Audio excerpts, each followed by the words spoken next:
Hello and welcome to another episode of the Trash Talk Podcast. I'm your host today, Sergej. How are you doing? Hello, I'm doing fine. Today, we're talking about something that I think is an interesting topic. So, long story short, well, actually, And it is. I'm explaining the topic, so I guess it's not as short as it could be. So I was watching She-Hulk recently, right? And I'm assuming you weren't. And so... Wait, what were you watching? She-Hulk. Hear that? She-Hulk Attorney at Law. That's the name of the TV show. Yes.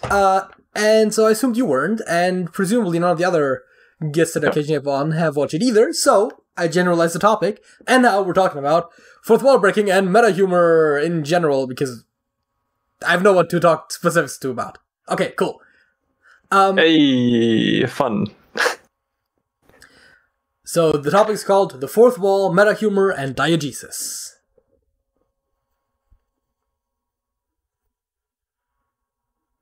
Yep. Thoughts? I don't know, like, with a bunch of humor, it kind of depends on, like, the context in which you do it. So, first of all, of course, meta-humor is one of the points in here, but not everything is specifically about jokes, but it's worth noting that, of course, a lot of these sort of fourth wall interactions are much more common in comedies. It's fairly rarely done in more serious shows, and even then it's usually still done for comedic effect. So, I mean, I guess... Like, comedy or horror? I can't imagine, like, I can't come up with any example that doesn't fall in either of the two. Dora the Explorer. Alright. I mean, generally, like, sort of... You of... got me there. Children's programming, especially sort of somewhat educational children's programming, it's fairly common, but I think there are other programs with a similar idea. Yeah, educational content. True. But never thought about that. Although now that you mentioned, I do think that making a horror remake of Dora the Explorer would be fascinating. Might even be funny. Huh. Which brings us back to comedy. So I think there are sort of different levels of this, obviously, and I feel like it can be kind of jarring when it comes out of nowhere. But also it can be used very effectively. Oh, totally. So I guess one thing worth pointing out that is sort of on the category that I don't like as much is when shows start lampshading their own shortcomings without addressing them, right? So lampshading is when you basically just point something out. Oh yeah. But so pointing out the absurdity doesn't make it any less absurd. And so...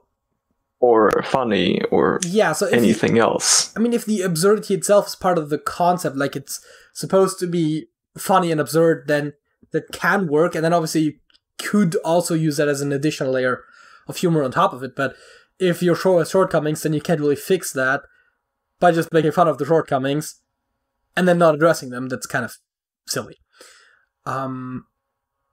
Yes. Yeah, I think that's certainly one thing. Unless, like, your whole show concept is based on those shortcomings. Yeah, I mean, okay, I guess it really depends on what kind of shortcomings you're talking about. If it's something that is easily fixable and that really has no excuse for being there, then that's kind of stupid. But of course, if you have sort of technical limitations and you make fun of those, that can actually, I think, be kind of funny. Technical or budget limitations, that I guess also works. I mean, I guess you have enough budget, then technology doesn't. But you have to. So it did relate. Yeah. I guess it does. Please transform off screen. We don't have the budget to show it. Yeah, show it transforming. Yeah, that kind of, yeah. Surely random example.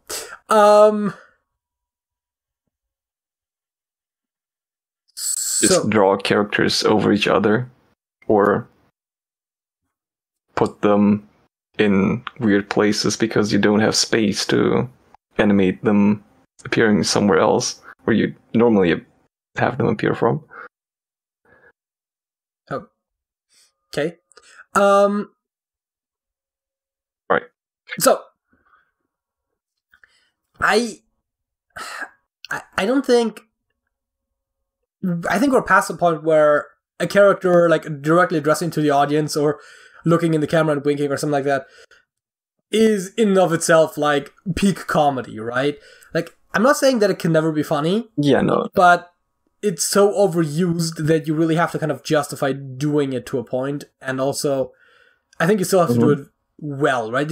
I feel like it used to be that just doing that in of itself was fairly unusual to a point where doing it in and of itself was interesting, but we're definitely past that point. That's, I think, also something. Oh yeah, definitely. And we have to consider. Of course, She-Hulk is a character that's been kind of known to do that. The Savage She-Hulk run from 79, of course, is very famous for, starting in 79, is very famous for doing a lot of fourth wall breaking, jumping between panels, you know, interacting with the actual makers of the comic book, that sort of stuff. Would later also be adopted for Deadpool, I think, in the 90s. And those two characters are probably some that are the most heavily associated with that. And you know, I did enjoy the She-Hulk show. I did enjoy the Deadpool movies, although the Deadpool movies certainly aren't as funny as I think some of us think they are. Oh yeah. So the character itself is kind of funny, but like the movies, not really. It's also, I wouldn't say. Again, they think they're being clever for breaking the fourth wall with a character that A, has been long established to do that, and B, they're not even doing it in a particularly clever way. They don't have anything to really say about it, and it's like, oh god, yeah. It's like, yes, okay, this is... I get how this joke structurally works. But please actually make it funny, though.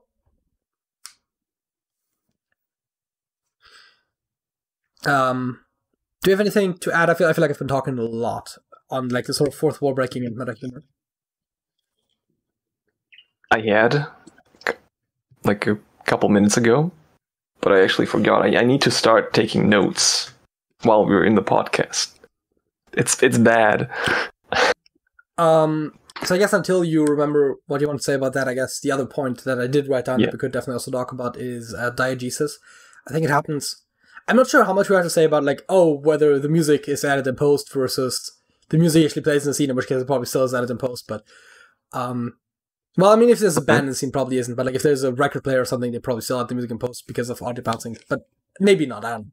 But like, the justification, in-universe justification of having music, I think it's one of those things, again, where you're not very clever for doing it, but I'm also not gonna like disapprove of you doing it, but you're also not getting any praise for it, so like, don't, like, I have seen scenes where that was well done, but also, if you try to draw too much attention to, hey, look, our music is diegetic, that has actually the exact opposite effect of what it's supposed to do, which is it's supposed to be more immersive, but I think we as audiences have long accepted like music doesn't have to be diegetic, as well as certain sound effects, and so it doesn't really break immersion, and so making the music diegetic oftentimes actually can in some ways be more immersion breaking when it's like, you know, the music plays and then it's later revealed to have been diegetic, and it's like, okay, now you're pointing my face in it, and that makes me much more aware that I'm watching some, like a show or a movie, than I would have been if you just had left non-diegetic music. That doesn't mean that it's always bad to do it, but again, like, just don't overplay it. I guess gonna ask for thoughts on that before I go on to my bigger diegesis point. Yes, certainly had those moments where immersion was ruined because they tried to make it more immersive.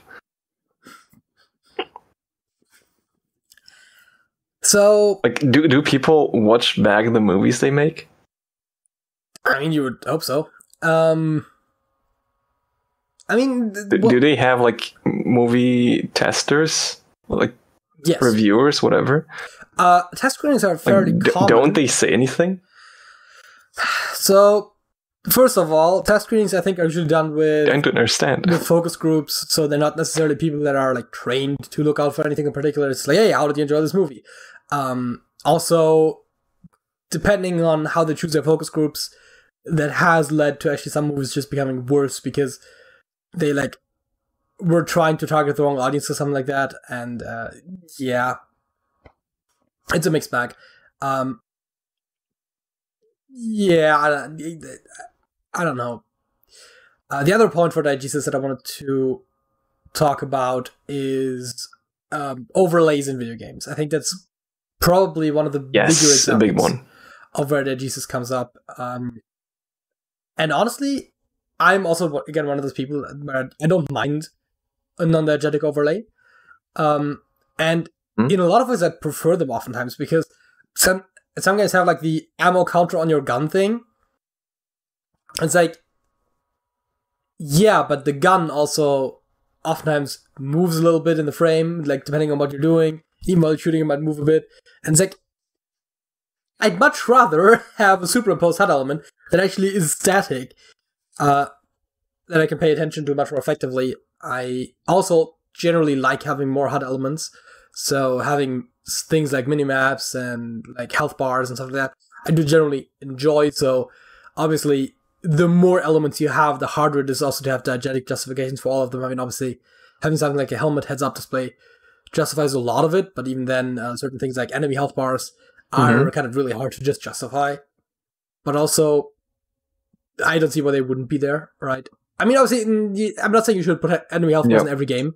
There are plenty of reasons why you might not want to do it, but I think it's not realistic should not necessarily be your biggest argument. I mean, if a game is trying to be atmospheric, then I can kind of see the justification for trying to minimize your HUD and stuff like that, but I also think that you totally can just have elements in especially games where it just doesn't matter as much. Sergej, it looked like you were looking up something. Yes, because I was trying to remember if Metro, like the whole game series, had any HUD elements. And looking at screenshots that I find through Google, or DuckDuckGo rather, it doesn't seem to have any. Because you mentioned like how many bullets are left in your magazine. Yes. And it's also not the case that the gun has like a display or anything on it. I mean, it's generally not something you could do in any game anyways. Like, it only works on sci-fi guns. It doesn't really work if you have like a regular gun. It's like, I don't think there are many guns with real-world ammo counters. I think real-world ammo counters do exist, but I think they have fairly limited usage. Yeah. And they're really more gimmicky than anything else. Because, like, the Metro series, great game series. If you haven't played it, I have actually not. Do, please. It's amazing. I still have to play the latest game, Metro Exodus. Played the first two. But yeah, it's probably one of the most atmospheric games I've ever played. And I think it's mainly because of that nearly everything is just diegetic. You don't have an ammo counter, you don't have a health bar, you don't have anything like that. Even your to-do list and map are diegetic. It's like an actual clipboard you carry around with you, with the other side being like a map strapped to it. Okay, I mean, that is kind of cool, but it also always annoys me when I like have to... I assume that means that I have to like intentionally pull up the map every time. There's probably no marker on like, oh, you are here and something like that. So I don't know. It's just I don't know. Like, I like it's amazing. I like me a good mini map that has me right at the center and where I can just see where I'm going. And like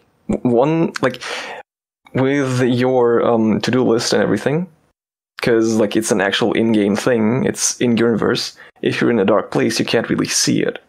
for that, your character also has a lighter that he lights whatever you're looking at with. Okay. Thing is, you can also use that lighter.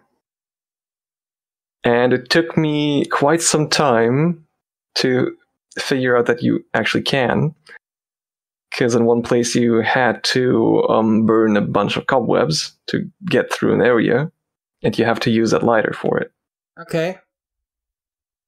Up until that point, I thought it was just like a cosmetic thing. I had to Google the solution on how to get through that area. Yeah. I mean, I guess in that way it's kind of that's like one place where diegetic stuff can be bad. Well, but also it introduced you to having the lighter, I guess, then before you really needed it. So in that sense, that could be also seen as good game design. Obviously, if it's too subtle, then yeah. Yeah. I mean, part of the question then also is how much of that is really, how much of that is really the game's fault and how much of that is just you're used to games working in a certain way. And so it's not really that game's fault as much as it's just the expectations you've built up playing other games, but at the same time... Oh, it's like probably like 90% expectations. But on the other hand, right, they know that they exist in an ecosystem, and so they kind of have to build around it. And so that's also another point where it's like, to be fair, it was the first game. It's pretty old.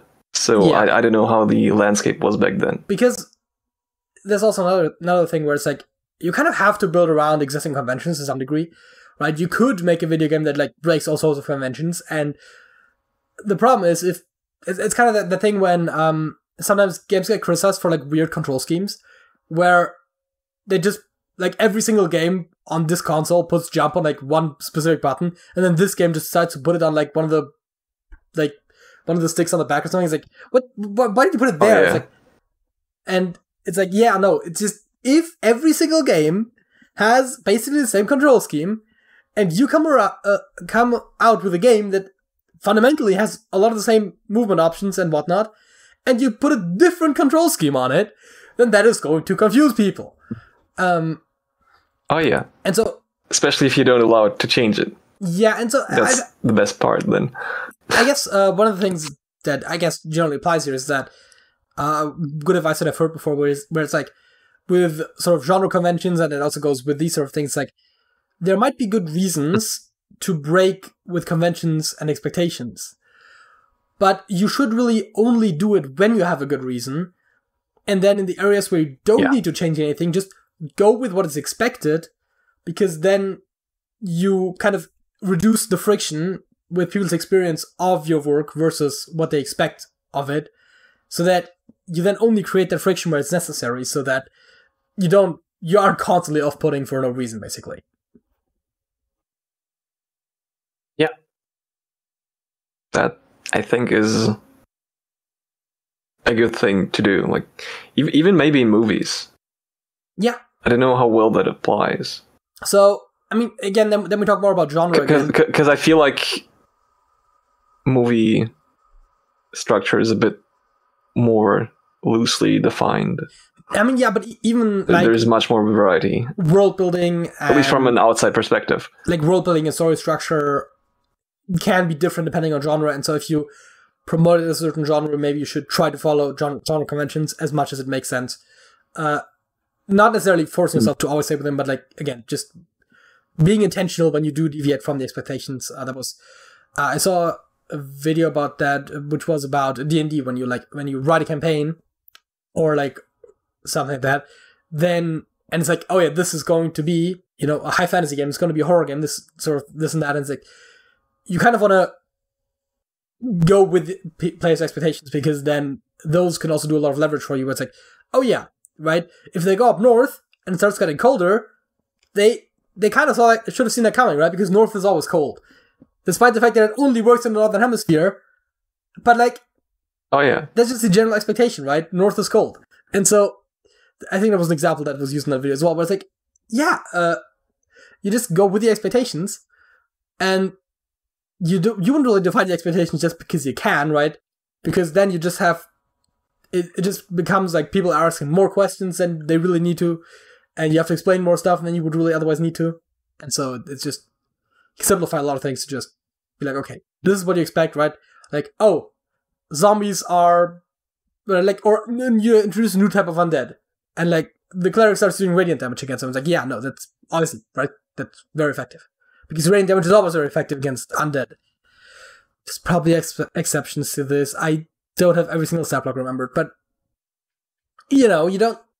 It's like, oh yeah, this is a special type of undead that is resistant against radiant damage. Actually, and it's like that makes sense, but also only if that's like actually a thing about that thing, not just because you want to screw with the players. And it's like,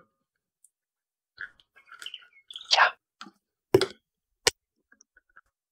basically build it into the lore. Anything else we want to say about meta-humour? Well, metagaming came up.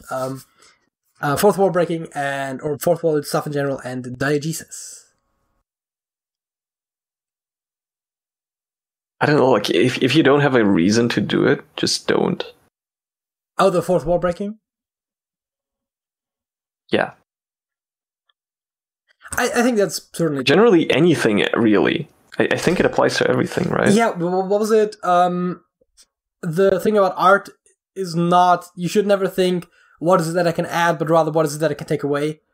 Oh, yeah. Where it's like, oftentimes less is more. Obviously... Not strictly speaking, this is also just more of a general guideline, but you don't need to add like fourth wall breaking into your show if that isn't an essential part of what it is, just because you can.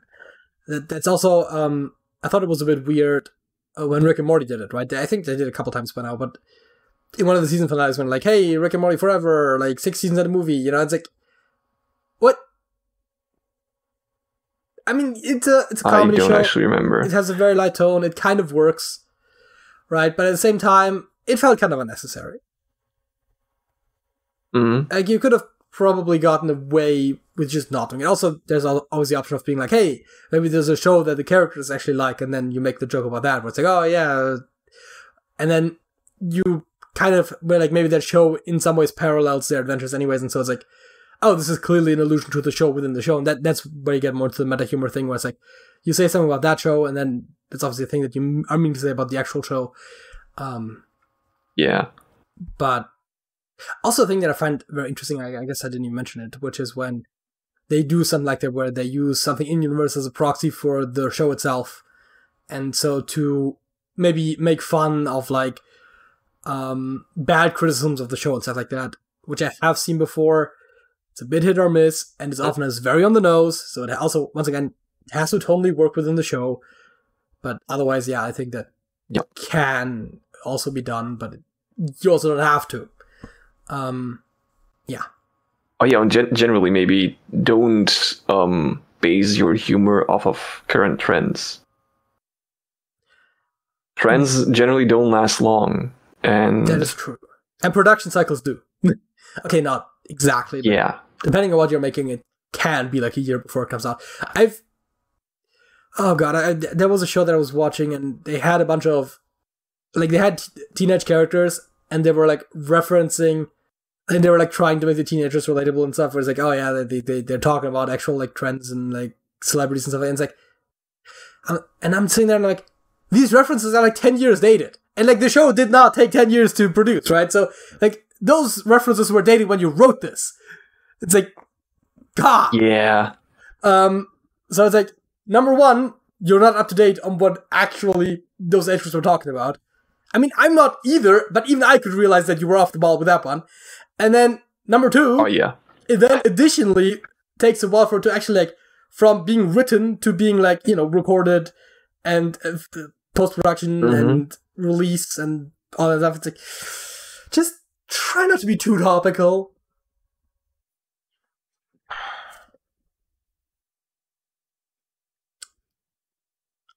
So, what is your fact? I think that's all my criticism.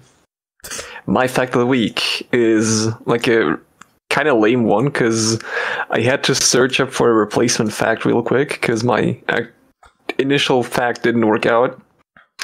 And it's the existence of the Dave rule. What is the Dave rule? Not to be confused with David Ruel, I think, is how you pronounce that name. I don't know. Wait, R-U-E-L? That guy is a R-U-E-L-L-E. Okay, I have no idea. Is a Belgian-French mathematical physicist. I guess Ruel then, but I don't know. Yes. Because if it was U-E, I would have suggested maybe U, but I guess the U in and of itself is U because it's French, and, that's... Anyways. So yeah, apparently the Dave rule is an inside joke in Silicon Valley startup culture, where it's basically if you have the same amount of women as you have people named Dave, you're doing a good job with diversity. Yeah, that checks out. I was listening to a podcast recently about the U.S. Supreme Court. I swear this is relevant. And so they were talking about also a lack of diversity in the lawyers that are arguing in front of the Supreme Court. And so they were pointing out multiple times was like, oh yeah, there were also like the same thing was like, oh, there were more guys with a certain first name than there were women arguing in front of the Supreme Court. It's like, ooh, that's not a good statistic. So yeah. It's... I mean, it doesn't help that my previous workplace with like just over 30 employees had like 9 people named Christian. Okay, yeah. Yeah. So there was also a joke about computer science classes. What was it? When you're sitting in your computer science class and you got both the biggest hits and the longest hair, but you're a guy or something like that. I don't remember the exact thing, but yeah, it's like, yeah, no, that is totally plausible. Mm-hmm. Joe was always joking that is so true. In fact, in our classes, he had the biggest hits and I had the longest hair. So like, yeah. Anyhow, my fact is, well, not strictly speaking a fact. I mean, it's not factual. It's just not really a fact in that sense. It's not a concrete tidbit of information. It's actually a graph. I found a graph online that I wanted to share because I think it's very illustrative. It's not surprising, but I think it's a good visualization. And that is this thing. And, well, let me actually... Oh, no. Think of the webcams. Okay, this is terrible, but... Yes. So yeah, in yellow you see the cigarettes sold, and in red you see a case of lung cancer. Ah. This tells you that cigarettes seems like a correlation. do in fact cause lung cancer, which obviously we know, but I think kind of being able to like show this on like a statistical basis and like also interesting, I think to note here is that it takes a bit to take effect. So that tells you that just because nothing dramatic has happened just now, that doesn't mean that something isn't bad. That's sometimes the argument that people like to make was like, oh, yeah, I've been using this thing for a year and everyone's like, yeah, no, it takes longer. Obviously. So also what I find interesting about this is that the lung cancer death rate is a lot smoother than the cigarette sales. Because just because cigarette sales went down for a year or two doesn't mean that lung cancer rates immediately decrease. So that's also an interesting thing. That makes sense. But yeah, I'm gonna use your favorite quote here, even though I know that this does not necessarily apply here. But correlation does not imply causation. That is true. That is true. Yes. So just because this does illustrate the phenomenon very well, this statistic alone does not technically prove it. Yes. What is that website? Fuck, there's a website about this. xkcd.com. No. I think. There is this website about random correlations. Surprising random correlations. Is this the one? Oh.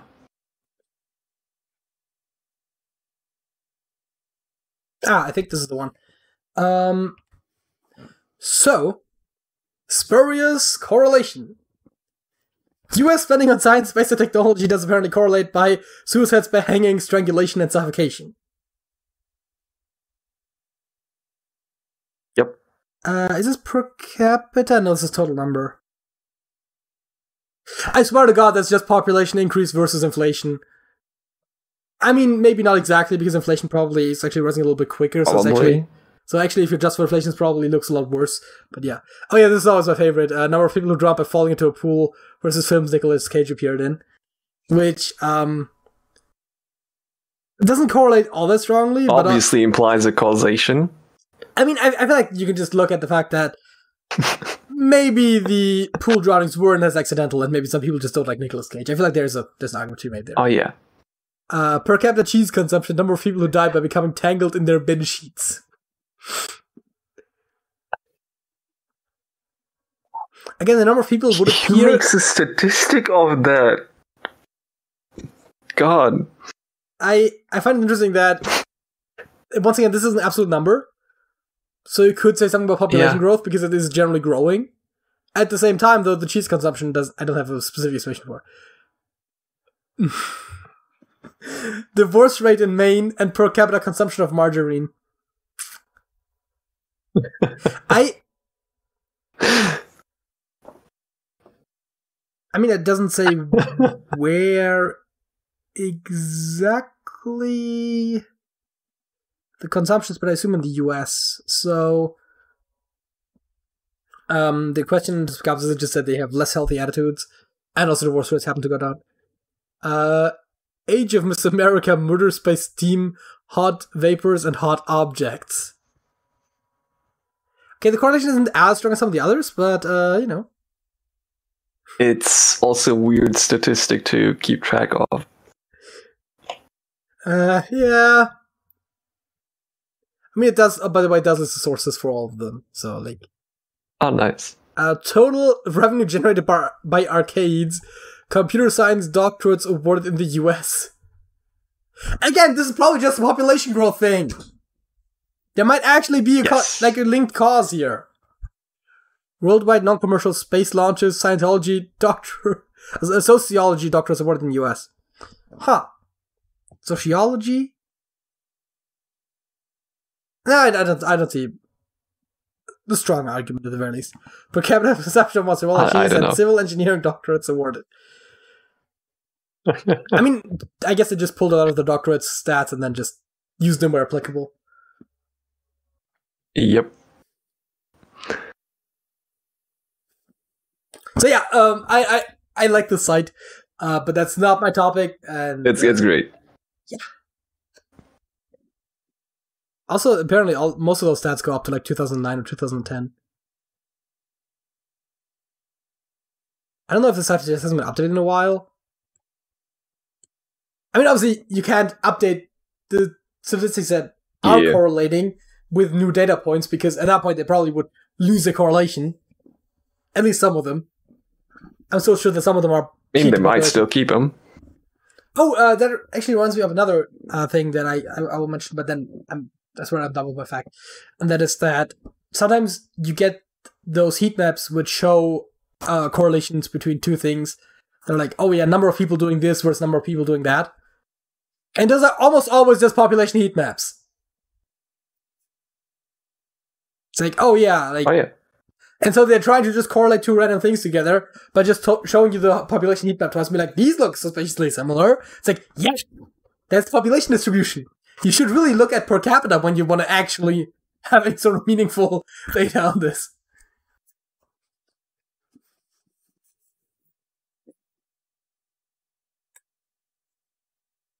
It's squirrel time.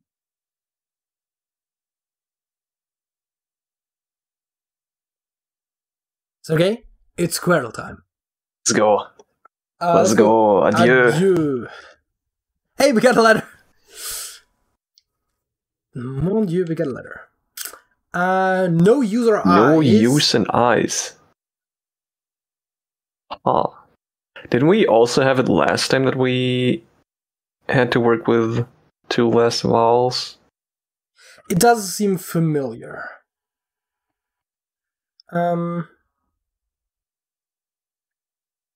Also, we know that there is a D somewhere down here. Yep. That we do. I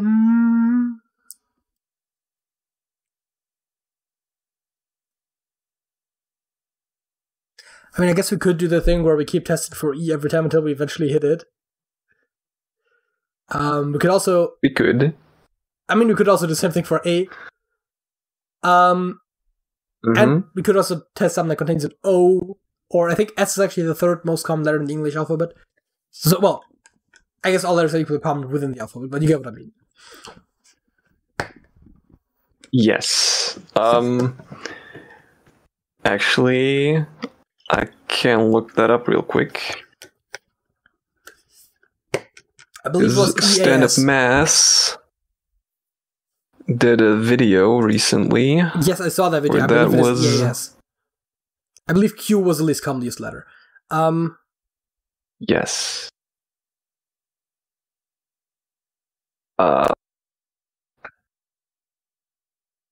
We could have just used the five words from that video as well. To have 5 starting words and cover 25 letters. No. That's cheating. It's not even very good as a strategy. I mean... I know.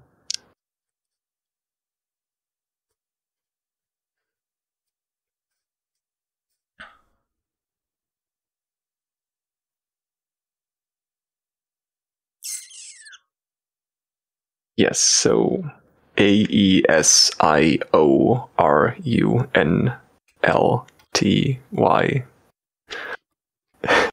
So those were letters I heard that we haven't used yet. I'm not perhaps not sure if I got all of them.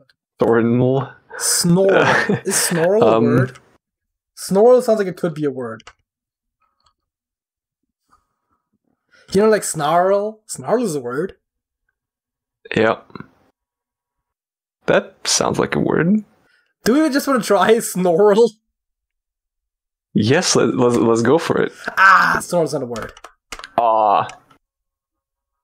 Florn. That seems more questionable.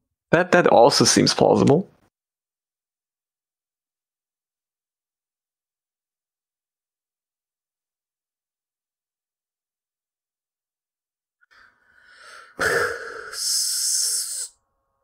I don't know. I did probably not. Maybe not exactly those 5 letters, but I think those were all in there for sure. How about snort? T is only one place away from L. Well, I got something. Hey.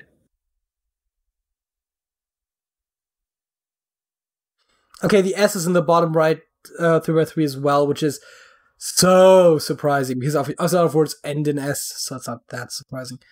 We have a lot of R's as well. We have an N. We have a T. Huh.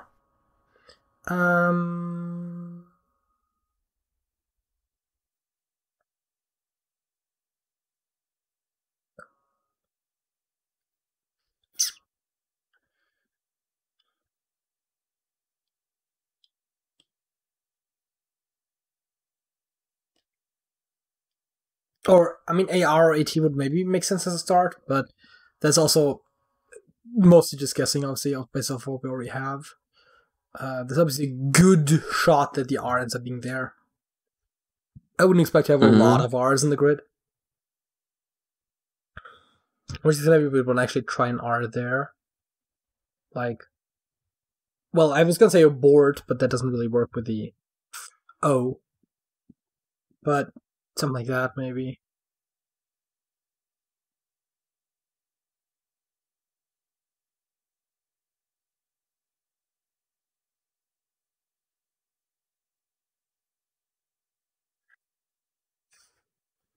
Apart.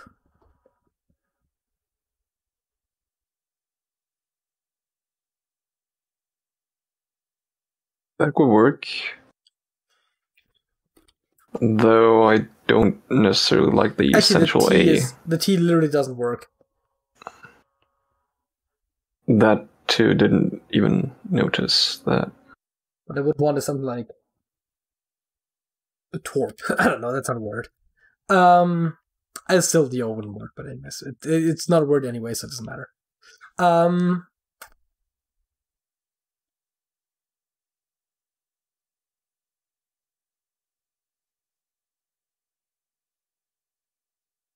That's better, yes. Didn't we once literally have it in the solution, Atari as a word? Because I'm still only familiar with it as a console, but I could have sworn we had it once. That could be.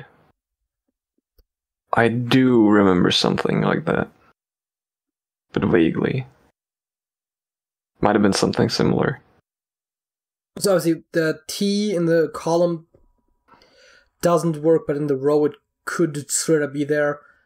The R, same thing. It doesn't work in the column. It does work in the row. The A's, actually also same thing. And the I literally cannot be in the thing, so I'm actually stupid. A tarp. I don't know. E tarp. The first time. Good stuff. Very useful.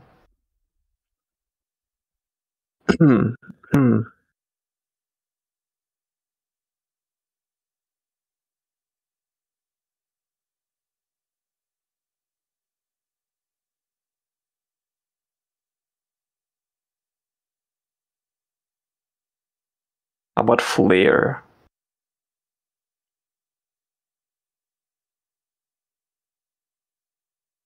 I mean, it doesn't test for the T, but it doesn't have to, I suppose.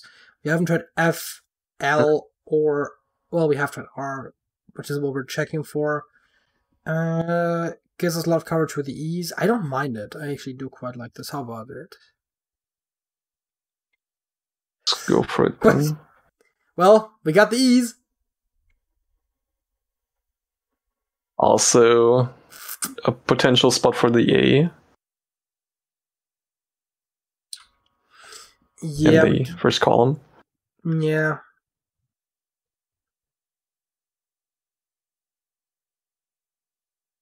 Guaranteed spot for the R. And yes. Well,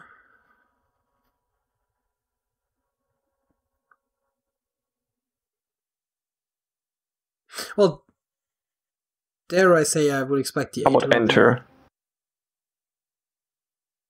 What enter right here? Yes. No, in the column would fit, I think. Oh, yeah, that would make sense. N T E, and that's actually the. Yeah, let's just use it. Hey. Got another T as a bonus. Let's see. Well, we don't exactly have a lot. Are in the second position, perhaps?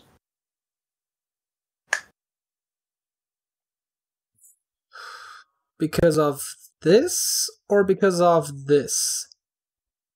Because of the second one. I mean, it would work for both, so I guess it's not even terrible to check either way. So R in second position, yes.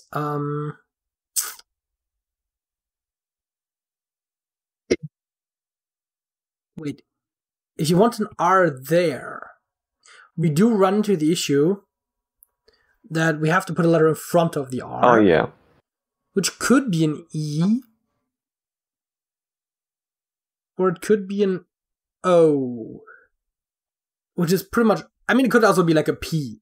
Like in pre something. Or other ones. Or greet, or whatever. It could be G, yeah. It could be G, it could be P, it could be... It cannot be T. Oh, G might actually work fairly well as a feather. Yeah. It can't be T because of this T right there. Yeah. It could, I guess, be technically be B as well. Like in bread. Yep. As a matter of fact, I don't think there's anything technically speaking against the word literally being bread, although this one ending on T, and this one, well, the word is fine, but like this one ending on T, I'm not 100% sold on, but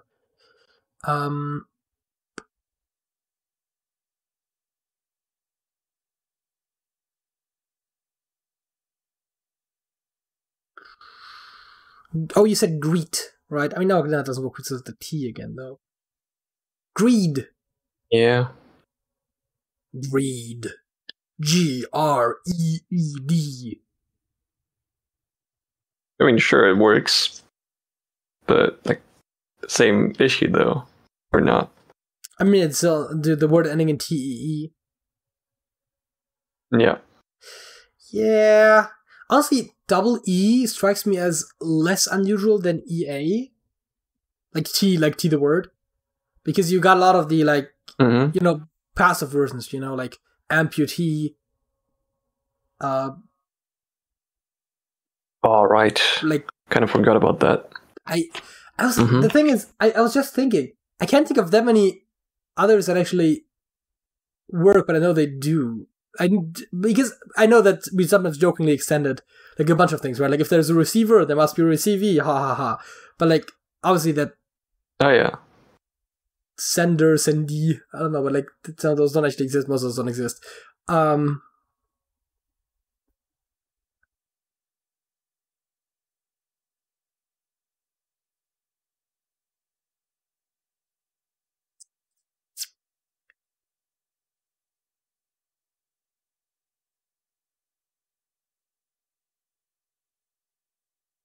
Also, if you put the R in there, the second row also is kind of weird. Ending in potentially A and R. Oh, right. That's actually the much stronger argument, I would say, almost.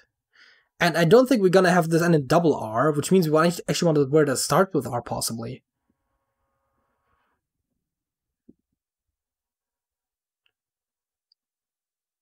I mean, to be fair, if we're looking just at the intersections of the R's, there is also another one over there. So... Oh, yeah. It's not like, you know, we have to put it there, so I guess putting it there would actually make sense. Because then this one ends in ER, which makes sense. As you said, and doesn't make sense. I mean, even NR in general, even if the A is wrong, which it has a... No, actually, the A is guaranteed to be right. Anyways. Because, well, those two spots are filled, and this one can't be A. So actually, this one is marked incorrectly. So... I mean, at the time, it was marked correctly. We've gotten more information since. Because we didn't have the T back then. So I actually do like this one. And now the question is, what letter would then come next, right? Because, again, R-A-N. I like it. And because... Yeah, I mean... I have a couple words that fit, but like not with the restrictions we have. Well, no D's or T's. Yeah, also... in that row. What letter can a word with R-A-N end in that can come after an R?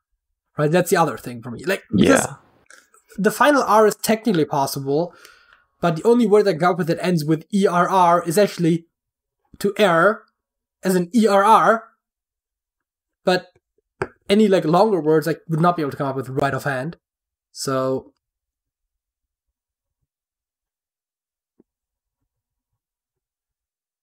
it could be an E, I suppose, right? Yeah, I'm currently trying out different starting, but like brain. It's usually just words that A-I-N. Well, brain works. I believe it's short for membrane. It's a term from string theory. Okay. Just say so. I mean, obviously, yeah, as you said, like, brain with AI works. Obviously, same thing works with grain or drain or train. I mean, both of those would not be allowed anyways, but... Crane, actually. Crane works, yes. That is true. Yeah. So... Well, it cannot be an I or U. Obviously, Y seems weird. A seems weird. So, this being an E seems like an actually kind of a good guess. And then, you know what, let's just put crane there because that is probably what it would be. And what is this? Reeds? Reels? Perhaps. Reams? Oh yeah, reels would make sense. Because we gotta put an L somewhere. Okay. So let's do reels. We also gotta put an S somewhere, which you haven't done either. Yeah. As a matter of fact, we have to put an S in either this one or in one of those two. There's only 3 spots left that the S can go. Yep. So yeah, let's... Yep.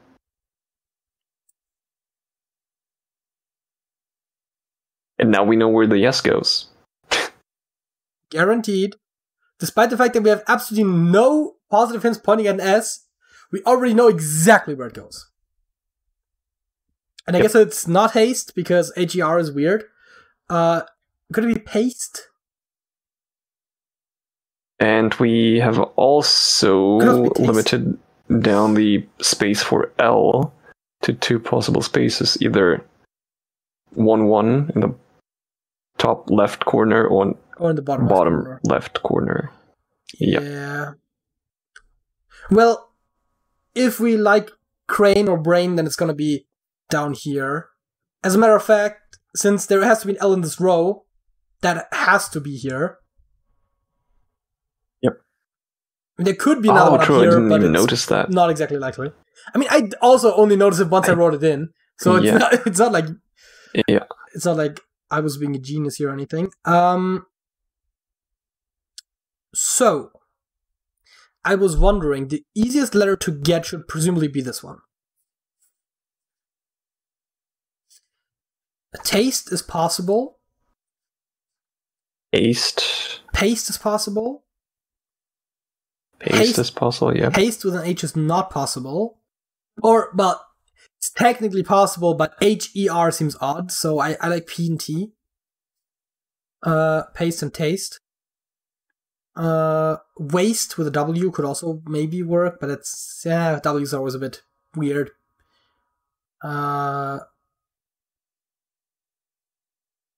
Taste, taste. Oh, cast. Right? Cast with an E at the end, that works, right? I think it's a word. I know that cast without an E is definitely a word. I'm just not entirely sure with the extra E at the end. Yeah. It sounds like a loan word. So yeah, I think C, P, and T are probably our best guesses, unless I think you also said paste, right? With a P. Haste, but haste. You dismissed that. Right. As unlikely because of the first row. HER. I mean, her is a word. And obviously, but like, it seems odd to have something end in her. But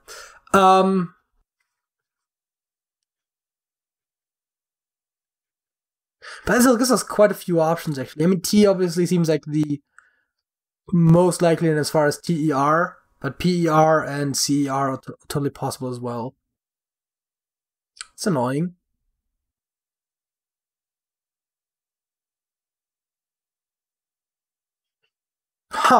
Wait.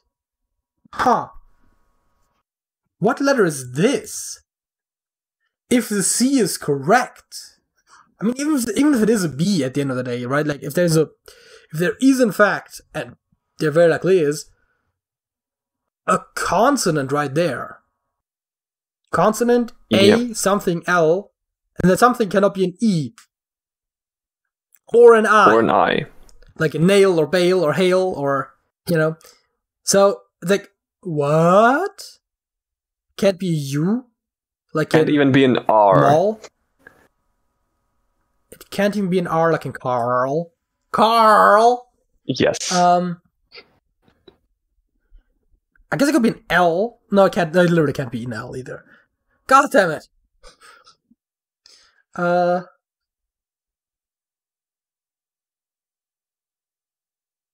Like, double A seems odd.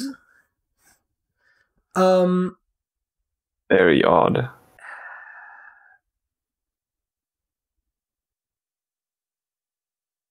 W.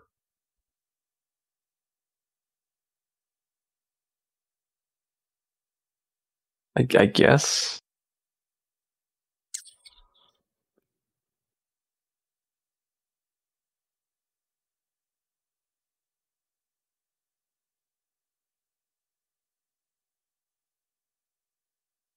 T? I'm starting to doubt the position of the A in the first column.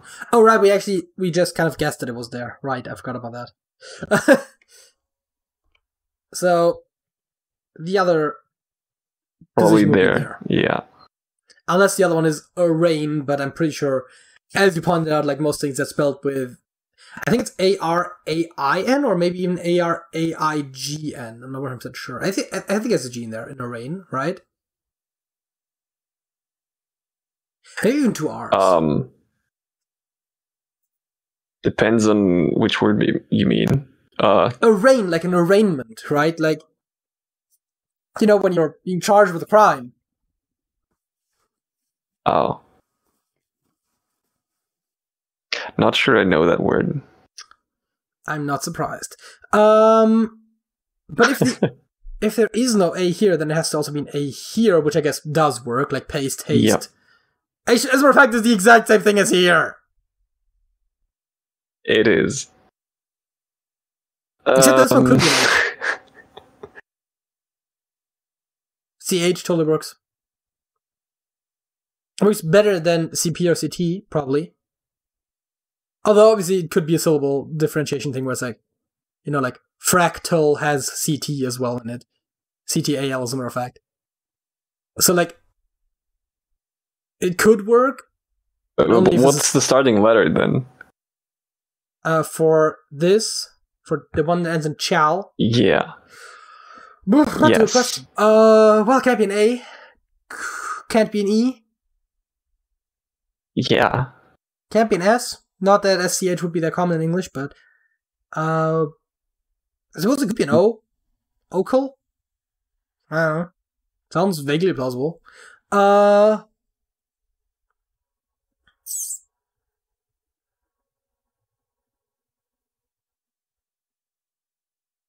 As a matter of fact, have we had an O so far? Is it? We have not. And they can't go in Linda's in the second or third column or row, so it's right there. Well, or rain. No, wait, that's literally not allowed. So it's right there, or in one of these two. Yep. T-O or E-row. Or were we like bottom left, almost corner? If the A is wrong, you mean? Yeah.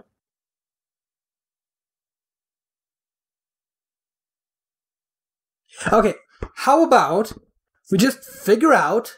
Oh, it's octal, isn't it? Not what I meant to do. So not exactly what I meant to do. But... That does make sense, yes. I mean, to be fair, CH, as I said, like fractal, right? It has to have that... Yep. Fractal, it has to have that, like, syllable break to work with CT, so CH makes the most sense because it works within the syllable as well. But, yeah, you think... We're gonna try octal, aren't we? Oh, yes, we totally are. Ding, ding, ding, ding! Hell yeah! Okay! We also figured out another letter. The T in the second position of the first row. Do we know if for sure technically? I don't think we technically do, so I'm gonna... But... Yeah, what do you mean? Like, right next to it? Oh, wait, yeah, it's the only place that it can still go, right? Yeah, in the row. I was looking at the two intersecting arrows, but I forgot that obviously in the row it's the only place it can go. I was like, it can also go down there! It's like, yeah, you're right. Trade? Yep. No, that sounds... Train? No, it can't be an N. Trade? but then you'd have We ADT. already tried an end there. Well, and I ripped my headphones out of my head, because of course I did. So where were we? Ah, fuck. I lost the tip of one of my headphones. Oh, I know where it landed. What the Hey. So, Hey. Is the third column perhaps haste? other. Oh, god damn it.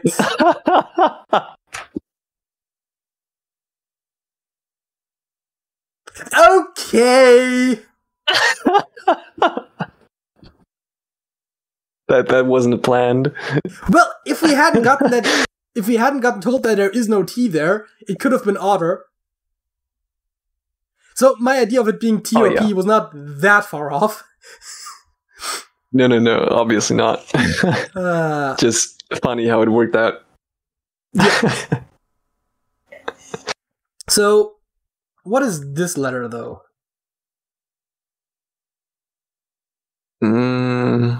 Good question. Because D seems wrong. Trade. Yeah. Rare. Can't be an L either. Trail. Yeah, right. It's fortunate. Trape.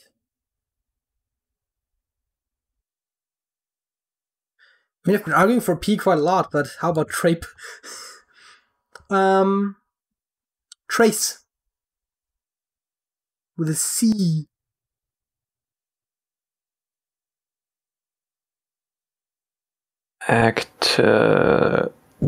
Perhaps. Acted. Yeah, that Actually, works. do we have a D somewhere in there? No, we don't, but we have to. So yeah, so that's where the D goes then. Probably. Well, either there or there, but it's not going to be Leered, it's going to be Leery, I think. Or at least it's the only thing I can come up with that makes sense. Right, about a fan, Reedy, Leery. Reedy? Yeah, it's like something that has a lot of reeds, right? It's a reedy place, you know? You go to a swamp, it's like, oh, this is a reedy place. I don't know, that checks out. Sure. The other question is, can I reach this tip of my headphone that I found without getting up? I mean, that or I can just wander off screen. How about this? We try the things that we have penciled in. Trace. Yep. Haste. And reedy. There we go. As I was saying. And now, any words that we're unfamiliar with, actually, I think those are mostly fine, but if there's any words that you want to look up or anything that you want to talk about, you give it a shot and I will walk off camera for a second and I'm going to grab the tip of my headphone because it's going to bug me that I can only put it in one ear otherwise. And, yeah, talk. All right. So we have a grid of words here. It's full of letters. Many letters. 25. Hey, look who is back. It is worth noting. Hey, welcome back. Sorry, what did you say? Hey, welcome back. It is worth noting that, of course, I could still see you the whole time, as well as the audio levels, so I could tell that you were talking. I just couldn't tell what you were talking about. Anyways. Was badly entertaining the audience. That is good. Once upon a midnight jury, as I wondered, wicked Mary. That used to be the good old go-to filler. Anyways, other, we know. Crane, we know. Taste, we know. Active, we know. Leery, we know. Well. I think we know all of them. Octal is pertaining to 8, yeah, no, fair enough. Trace, haste, enter, and reedy. I mean, obviously, again, reedy is a bit weird, maybe, but it's also not, like, that far-fetched. It is. You know, reedy. Yep. That's pertaining to reeds. Just one of those things. On to the second topic. Open-ended questions. Right, we do have one of those. How do your values differ from others, Sergej?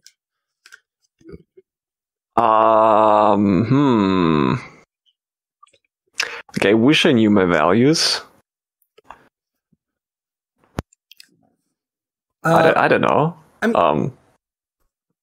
Like, I value, like, honesty, but, like, I think everyone does. At least to some degree. To a point, yeah, certainly. I mean, the question is, what do you mean from others, right? Because I feel like there are, besides the fact that people are generally much more varied, but I feel like in a lot of cases we can broadly group them into two categories. It's a gross sort of simplification, but obviously, or 4 if you want to go over the political compass things, and maybe 5 if you want to include centrist, and I guess 9 if you want to include center as a full alignment chart option, sort of. If you go center left, center right, off left, off. Yeah. You have 2 axes. You have. I always thought that the political. I'm always slightly annoyed that the alignment charts and the political compass don't line up. So, well. What do you mean? Well, you have authoritarian, which is arguably lawful, I guess. You have liberal. We have, what was the liberal, which is, I guess, chaotic then. By that logic, you have left, which is good, and right, which is evil. Actually, maybe I should have mapped the axes the other way around. I'm not even sure, but actually, that one might have worked the way I just said it. Wait, no. Good is up top. So, by my logic, authoritarian I think would be good. Like if you literally just overlay the traditional alignment chart, I think they would put authoritarian as good and liberal as evil, and then they would put left as chaotic and right as lawful. No, wait, around even, I think. The point is it doesn't work. I mean, by your point, you'd be what, chaotic neutral? I think, if I remember correctly. Now I don't know what you're talking about. Like, if you just take your political compass and overlay the alignment chart over it. So wait, that chaotic neutral would be what, left center? I guess center left. Yeah. I think I do still fairly fall into the lib left thing. I wasn't at the edge, but I think I was fairly relatively central between center and the most strongest edges. I would still consider myself lib left. And that's again right. How do my values differ from others? Well, very broadly speaking, that right. I guess not everyone is lib left. Obviously, I mean, I don't know if it's a quarter of the population necessarily. I'm not even sure if a quarter of the population have strong enough political views to where that actually would be a factor. But it's so in that sense. But I'm sure there are people on the left and more liberal-minded people that I would still disagree with. Even people that would fall specifically in that intersection of those two ideas. Obviously. Oh yeah, totally. Libertarians are more lib-right. Other leftists,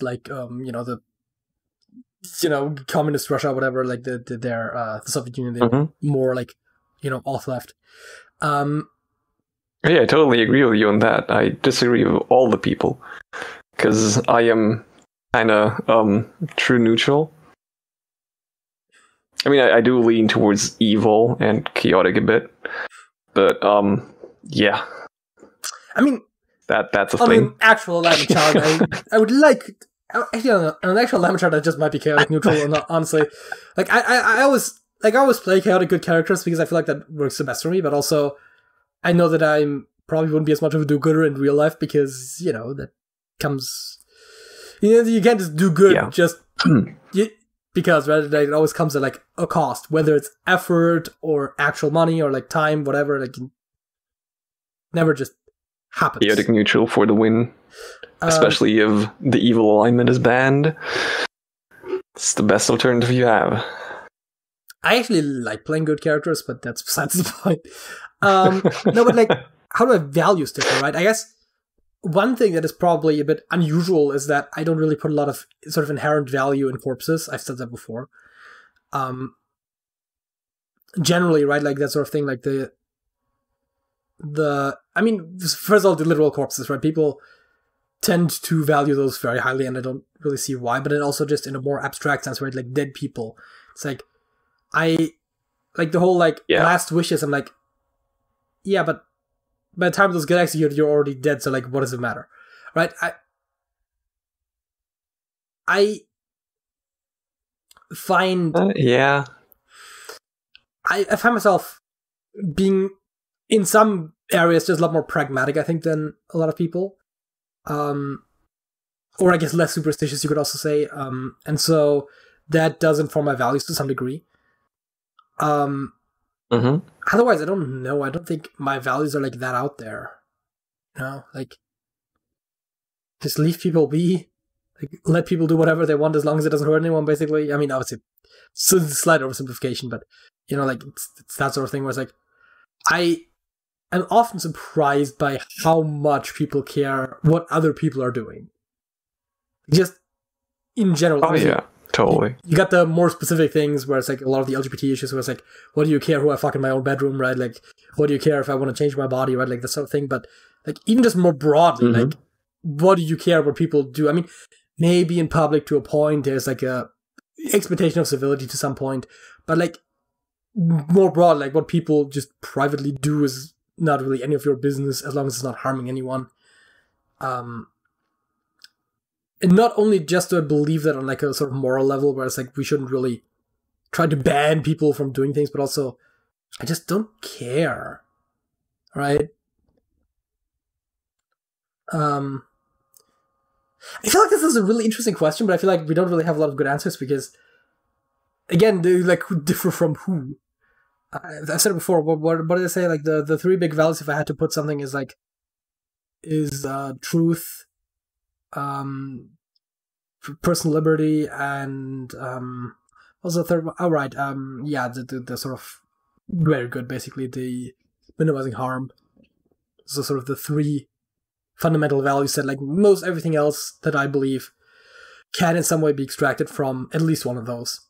And those do contradict each other, right? It's not like I just put those three values up and then you could perfectly establish any position that I hold, because obviously in some cases, you know, truth hurts or personal liberty would hurt others. So obviously we have to kind of make concessions there. And I don't think there's a sort of quantifiable way in how I weigh those against each other. I think at some point, it oftentimes does come down to a gut feeling, which I don't like making moral decisions based on gut feelings.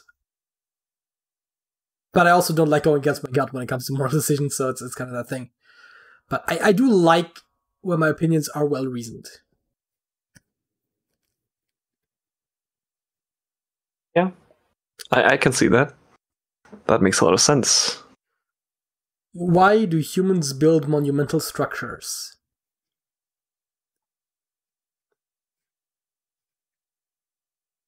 So the first time I read this question, I misread it as how do humans build monumental structures?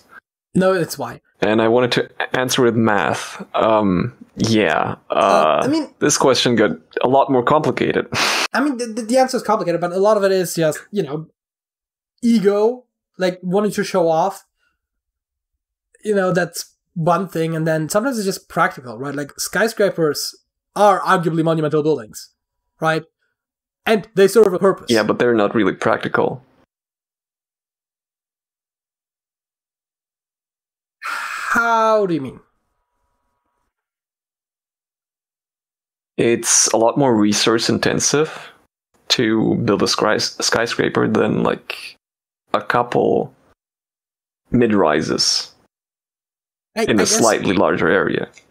I mean, obviously, it always depends on how much space you have, right? There's some practical concerns there. But it is a fair point, I think, to some degree also, because it's not like, I mean, obviously, you know, I wouldn't like advocate for tearing down forests or like, you know, wheat fields or whatever to make place for more buildings, but at the same time, we could just up a bunch of these single and two-story buildings by like a story or two, and then downgrade the skyscrapers effectively and just balance it out a lot more evenly. I think there's some argument to be made for just preferences, right? Like, not everyone wants to live like in a 5-story building. And so having those sort of individual homes or like duplexes and stuff like that probably does have some value to a degree. Obviously, skyscrapers have a lot of other problems, like the amount of parking space that is realistically needed if you, from a car-centric viewpoint at the least, obviously, realistically, you don't even need cars in the first place, and public transportation should just be good enough to where you don't need them, but so other things. Although no, you still need cars, but like not in cities. Cars in cities just doesn't make sense. Yeah. Oh god, traffic in cities also suck. Why does traffic in cities... Oh yeah, no, because there's a lot of people. Like, why does traffic in cities suck, and why does public transport, like, sometimes also suck, right? Like, that's the worst part. Like, cities with bad public transport are just a stupid idea. Totally. Also, we need more bike lanes. Absolutely, man. I mean, I know it's not just bikes, but, like, you know... It is also bikes, though. Yes. Like, at least have pedestrian, like, sidewalks, please.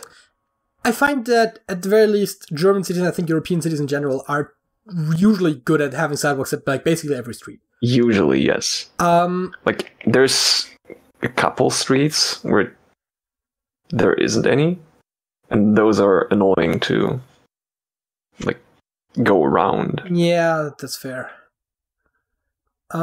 But yeah, so that usually are fairly good. And then, of course, technically bicycles can, you know, just go on the street, but also that's, like, a lot unsafer. Mm-hmm. And going on the sidewalk is actually, like, straight up illegal, I think. And also, even if it wasn't, it still is not exactly optimal for pedestrians. So it's like, you kind of need bike lanes. But yeah, no, so monumental structures, a lot of times it's just because we can, and sometimes it's because it serves a purpose, right? So the pyramids, as far as we know, don't serve at least a practical purpose in a sort of pragmatic sense. Obviously, there are like spiritual ideas around that which would make them make more sense, but also at the same time, first of all, a lot of what we know about their spirituality is just speculation. And second of all, I mean, I don't consider that a valid argument, but like, whatever. What was I going with? Oh, right. Yeah, but like skyscrapers do serve a purpose. Even if they may be not optimal for that purpose, they do still serve a purpose. Oh, yeah, totally. And then you have other things like stadia and arenas and stuff like that, where it's like, you know, those, I believe technically the English word is stadiums, but I went a bit Latin there. But anyways, they, you know, like those sort of places where it's like, oh yeah, you want something that has a large field in it for like a sport or multiple sports, and then you also want to have a large crowd there to watch it live, which, I mean, I don't know, that doesn't seem necessary in practical terms, but I guess that's what we as humanity said we want to do, and so like, yeah, why not? But yeah, some of it's also just showing off, right? Like that hotel in Singapore, where they have like the two towers, and it's like this like deck on top, and there's a swimming pool, and like that place is kind of cool, but like they were certainly showing off. Oh yeah, totally. And I guess it's fine, right? Like the Burj Khalifa, like that doesn't need to exist. Absolutely not. It's such a waste of money.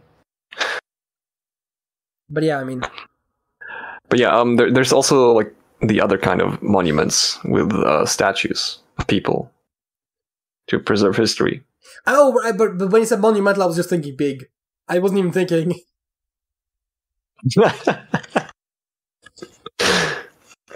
Huh.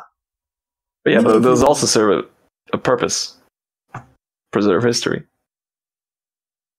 Yeah, I think the preserve history thing is a bad argument. So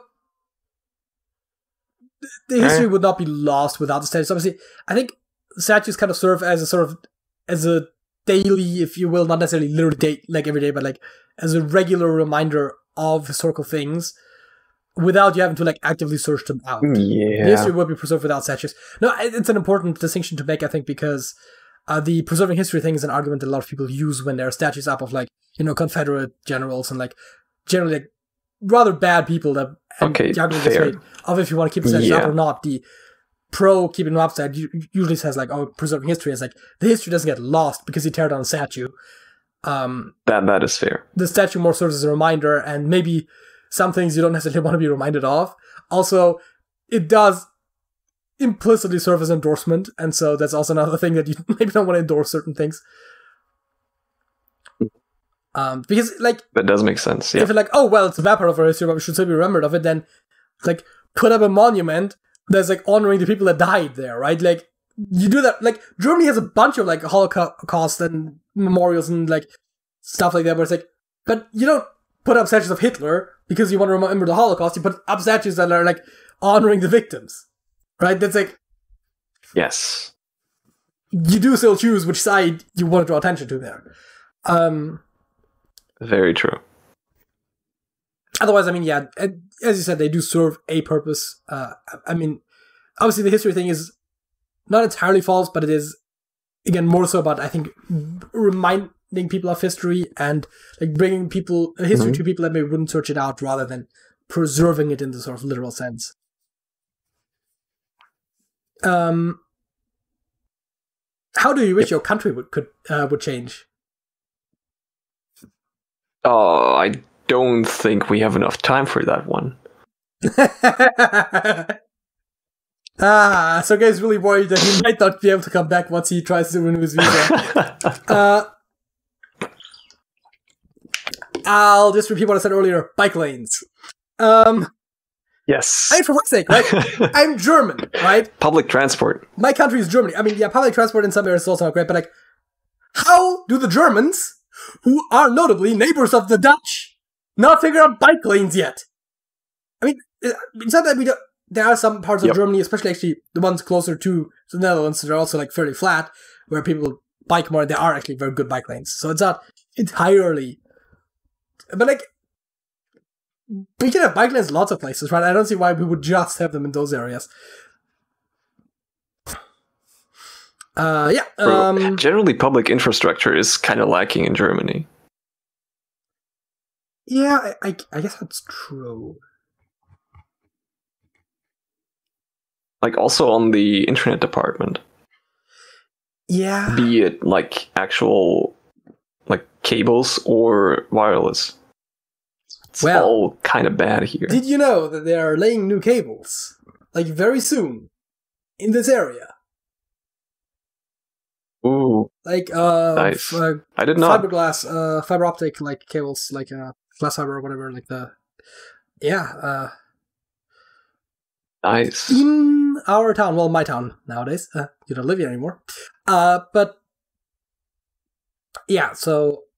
In some parts, at least, I think it depends. Like, the areas that already did, like, have really particularly shitty internet, like, those are now getting really good internet.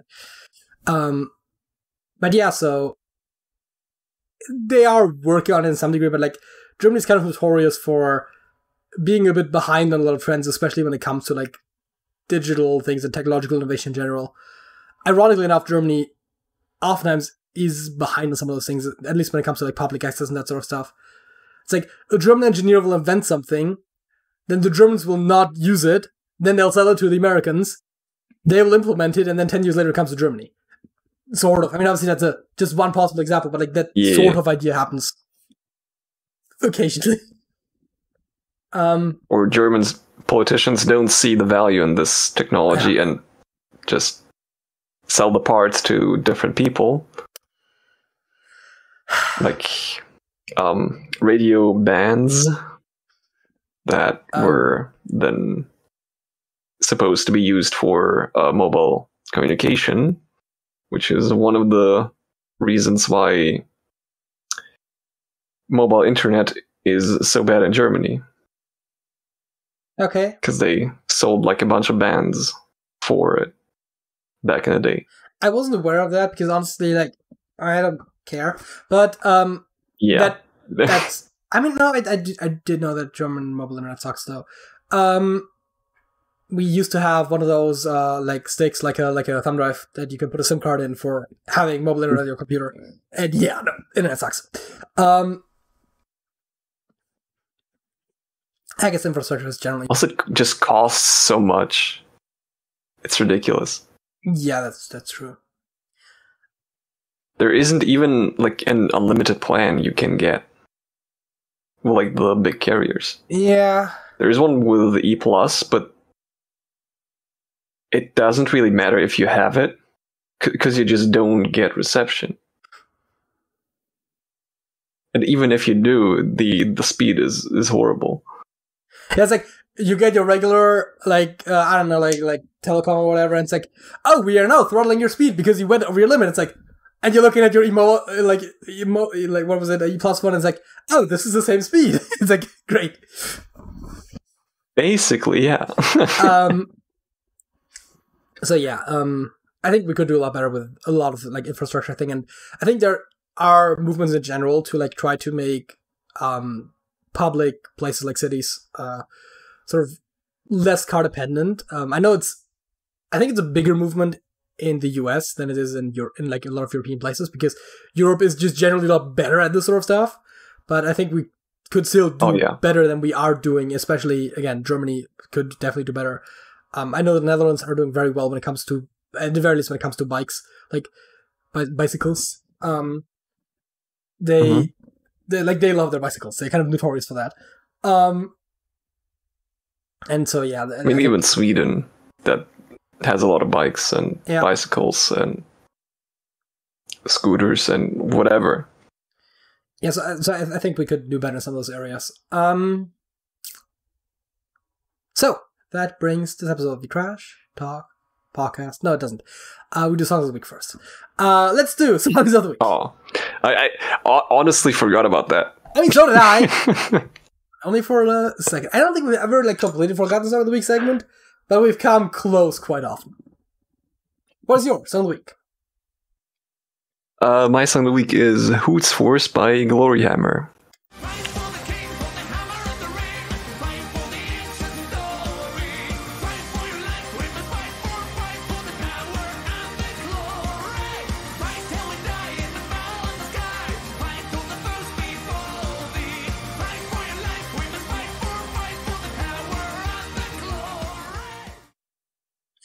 It doesn't grip me as much as some of their other songs, honestly. Like, some like Angus McFive, you know, like, there's some really good Gloryhammer songs. I mean, this isn't bad. I guess I haven't listened to that many yet. Oh, well, okay. Angus McFive was the first one I swear to God, I know more Gloryhammer songs, but like, that's the only one that I actually have downloaded, so I can't, like, quickly look it up, but like, yeah. He is the prince of the land of fire. Anyways, yeah, and I'm only just recently discovered that they apparently all have like sing about like a fictional universe. Like, it's not just disconnected songs, but like they kind of tell a story. They also have like recurring characters like, you know, Angus McFive and Zarko Blacks and all those sort of ones. But I think the places are all real places in Scotland. I think like Five is a real. I don't know. It's a real like shire or whatever in like a I don't know, like a county or whatever in Scotland. And I think there's a river that they mention in one of the songs as well, which is like a Scottish river and stuff like that. So I think the places themselves are real, but obviously they, you know, Zyraplex and this magic unicorns and like obviously that stuff is not exactly real. Yeah. But yeah, no, Gloryhammer is an interesting band. They're also like certainly incredibly nerdy, which you wouldn't really expect out of a metal band, I think, but also it totally checks out though. I feel like sort of the stereotype of like the metalheads versus the nerds is not exactly aligning that well, but also I feel like power metal is kind of very nerdy oftentimes, so it's like it totally checks.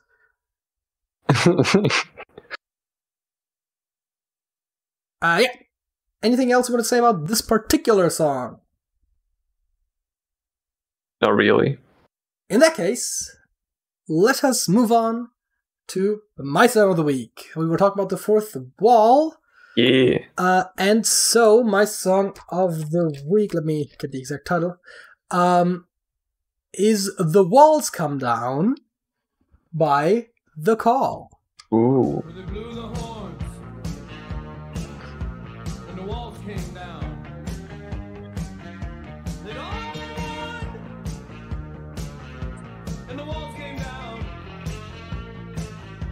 They stood there laughing. They're not laughing anymore. Honestly, just sounds like voiceover. Yeah, the singing is or maybe some not, background music. yeah, the singing is maybe not the most inspired, I think, but like I think it's perfectly fine though. Yeah. I mean, I already used up my best wall song last week, so you know, you have to make do. Fair. So yeah, I guess that is. This Now For Real brings this episode of the Trash Talk Podcast to a close. If you enjoyed this video, leave a like if you have something to say, leave a comment if you want to see more of this, and you haven't already, then subscribe. A link to Discord is also in the description below. Sergej! That's it. That's it.